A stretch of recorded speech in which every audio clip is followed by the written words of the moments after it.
Greetings programs, welcome back to the gamification. Today is day 2 of the Star Wars Celebration panel. Quick wrap up, I guess you could call it.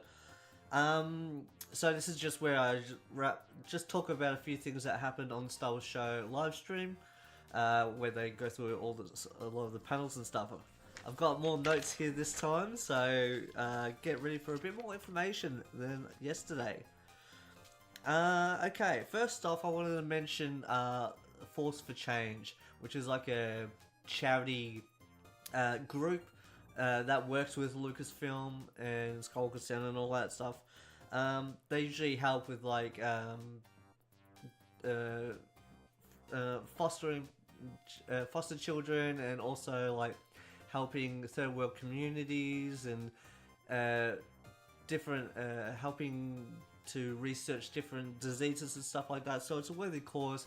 I urge you to donate to them. You can probably find that on the Lucasfilm or StarWars.com website.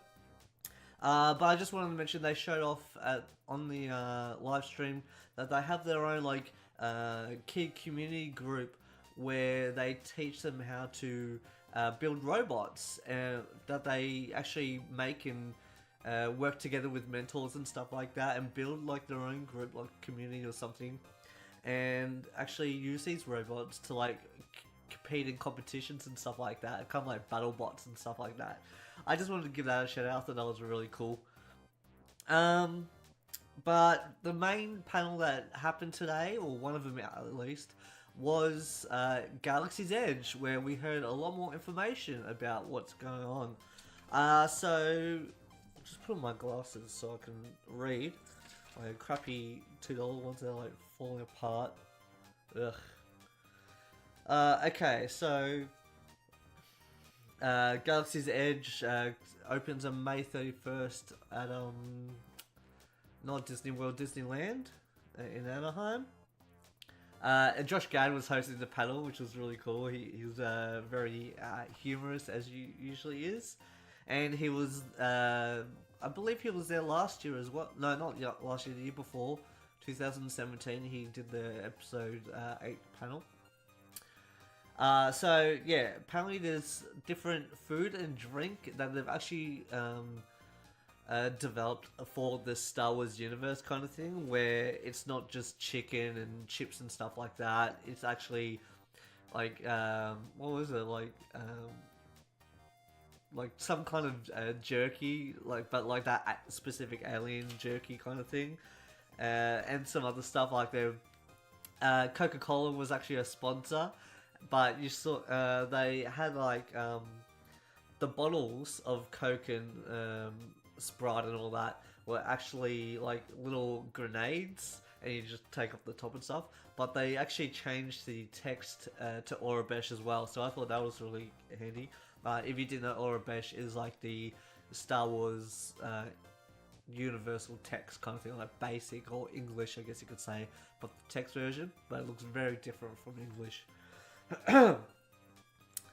Yeah, so they have the simulation game, like a live action role playing game, the Smuggler's Run, which is on the Millennium Falcon. You go onto the Falcon, and I believe like Hondo Ohnaka from Clone Wars and Rebels. He's kind of like an animatronic guy, and he's voiced by Jim Cummings, who does it in the shows. He kind of hires you on, and you gotta like smuggle goods past the Empire blockade or something, and then you actually not just pilot the Falcon, but you can do other things like be on the gunners, or you can do like navigation and shields and co-piloting and stuff like that. I thought that was really clever. Or like if you get hit too many times by TIE fighters, there's engineers that you got to be an engineer or something. And this isn't a group of people. This isn't just like you having to do every kind of role. I thought that would be fun. Yeah, so you can fly, not just fly the Falcon. Rise of the Resistance is another one where you go into a Resistance base and you fight the First Order or something, but then you get captured by the First Order. You got to break out of one of their Star Destroyers and stuff like that. I reckon that's really cool. They just kind of gloss over it and show some trailers of that. Yeah, first of all, and you could possibly fight Kylo Ren as well. So, yeah, look forward to that one. Well, more. I'm going. Here we go. I've got more here. Okay, some of the actual narrative lines that they have for a Galaxy's Edge. You know, like, oh, I want to. I got to go meet up with this character to do something. And they give you, it's like kind of like they're giving you quests. I believe that's actually tied into some comic stuff, like the actual canon lore. Okay, yeah. There's a shop. Actually, there's two shops. One's kind of like a junker kind of shop, like a black market dude. He's like an Ithorian guy. You got or Ithorian, however you pronounce it. Hammerhead dudes. He's kind of like the shady black market dealer, and you can trade like haggle with credits because that's their in-world currency. Like you probably trade like US dollars for galactic credits or whatever, and you can haggle to get like rare lightsaber hilts and stuff like that from the black market, and some other objects as well that are actually specifically Star Wars in-universe made, and it's not just regular Star Wars Lucasfilm Limited merchandise. Or you could go to another shop which you can make your own customizable lightsaber hilts. I think it has a like a not a collapsible, but detachable lightsaber blade kind of thing that lights up. We saw the Ahsoka Tano ones from Rebels. They were really cool. Okay, yeah. If you go to the cantina, which is kind of like the bar, you get the blue and green milk, and there's a DJ droid who was originally the droid. I think his name's Dex or Dez from Star Tours. If you've been on that, so apparently there was a whole story that they wrote where he left the Star Tours or he escaped or something. He got damaged and then got repurposed into a DJ droid, which is cool. It can get engineers, gunners, technicians for the Falcon. Apparently Yoda's going to be there, make some kind of appearance. I don't know, they'll probably have like an animatronic or something. But he will be voiced by Frank Oz in this as well, which is really cool. And John Williams actually composed some music for the world. So maybe they have like big speakers or something, or when you're doing these quests, it'll be playing some music in the background to really bring you into that Star Wars atmosphere, I guess you could call it. Yeah, and they showed they played a couple of tracks from John Williams' score for that, and it sounds really cool. Okay. Oh yeah, there's also another thing where some like it's all in like Aurebesh or other languages and stuff, and some people will be speaking different languages like Huttese or Rhodian or something like that, right? Or Ithorian. And you actually get your mobile, right, your cell phone, and you download an app for like download an app for Android or iOS. I can't remember what it's called, but it's actually an interactive component for Galaxy's Edge where you go into it and you scan something, going, oh, I wonder what that is. Scan it and go, okay, I want to translate, or so I know what it is, or where I have to go. Maybe it's a sign to tell you how to get to a certain shop or something. Or you get like little backstories from like different characters, like troopers that are hiding there or something. Or no, that's hacking. Sorry. Yeah, so you can do translation, scanning, or hacking. Scanning, I believe, is just kind of like a CQ code or whatever it is, where yeah, you just scan it and you get like a promotional thing, I believe. I'm not entirely sure. But translation is helping you find, like, it's kind of like your map reader in a way. And hacking is another one of the options in the app, where you hack doors and things, which is cool. And it's kind of like one of those ring puzzle things, but on your mobile. But you could also get like imperial logs, so you can find uh, what are they talking about, what are they planning, kind of thing. So I reckon that was really cool. Also, there's a toy shop there where it's kind of like custom made toys that are specifically in Star Wars. It's not just like, again, the merchandising thing. It's like, for example, the Stormtrooper toy in Rogue One that, what's her name? Not Kira. Uh, Jin. She has one at the start of Rogue One, and they've got like toys like that. They've got what was it? A Bith flute thing, but you just press buttons and it plays music, which is cool. Also, like, and like the toy Rey's little doll in her AT-AT house kind of thing. I reckon they're really cool, and there's like Yoda and Tauntauns and stuff like that. Really cute stuff. Yeah, so all I can say is I'm looking very much forward to Galaxy's Edge. So again, that's opening May 31st at Star Wars Land. I can't remember when Star Wars or Disney, sorry, Disneyland, May 31st. I'm not entirely sure when Disney World version is opening. I think it's a bit earlier.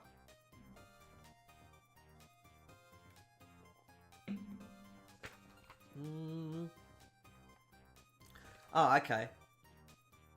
So they had a few smaller panels and interviews and stuff on the stage, such as Rebels Remembered panel, where they just go through some of their big highlights and stuff. They've done this before, but it was really nice to hear from it again. And Dave kind of reinforcing his beliefs and or what he took from Star Wars from George and stuff like that. And just some of the stories that you hear from some of the cast and whatnot. So that was really cool. Ahmed Best came to his very first Star Wars celebration, which was great. A lot of people cheered for him, and he was just talking a lot more about not actually his experience with Jar Jar, because that's another big thing. But it was more, and it was more about him directing, him learning directing, and his take on CG, like motion capture and stuff like that, performance capture, and how it's evolved and whatnot. Because he was kind of like one of the frontier people working with motion capture, right, and CG overlays and whatnot, stuff like that. Droid chat. That was just kind of I can't remember what that was. Sisters of the Force celebration of women in Star Wars. That was really cool. That was like some of the big female cast of Star Wars, like Padme from Clone Wars, and Ahsoka from Clone Wars and Rebels. Hera, Vanessa Marshall, I should say, from Rebels as well. Some other people from the industry, from Lucasfilm as well, talking about it. I thought that was that, and then how people have influenced them, what kind of people they've met. Pardon me, the fizzy drink. Just how Star Wars has touched them, and how they've touched other people who like Star Wars and stuff like that, in an emotional way. Let's see. I've got a few. My notes are everywhere, so I think I've got through most of that. Okay, now here's the big one. EA Respawn had a panel for Star Wars Jedi Fallen Order. So I'll just go through a bit of the information I got from it, and they showed a trailer pretty early on. They had they mentioned the synopsis, and like, let's do the trailer. I was a brief impression, I guess you could say, from me is, as in, I watched it and it was like great visually and whatnot, but the whole story behind it seems already done, like a Jedi hiding from the Empire kind of thing, hiding in plain sight, and doing odd jobs just to get around and stay moving and stuff like that. That was very much Caleb Doom or Kanan Jarrus from Star Wars Rebels, like hit the book before Star Wars Rebels came out. Rebel Rising, or no, Rebel Dawn, I think it was called. And yeah, it just felt like that, and it also felt like the Ahsoka Tano book, where she was kind of had to planet hop a bit. Like she hid down in Coruscant for a while, but then she moved on to another planet, and then she eventually kind of got semi-adopted by a family that she was good friends with, but then the Imperials came in and the Inquisitors came in and she had to leave, otherwise they'd all die kind of thing. Yeah, so I'll give you a bit of a rundown. Star Wars Jedi Fallen Order, it's set after Order 66 or Revenge of the Sith, I guess. He's a Padawan on the run. His name is Cal Kestis.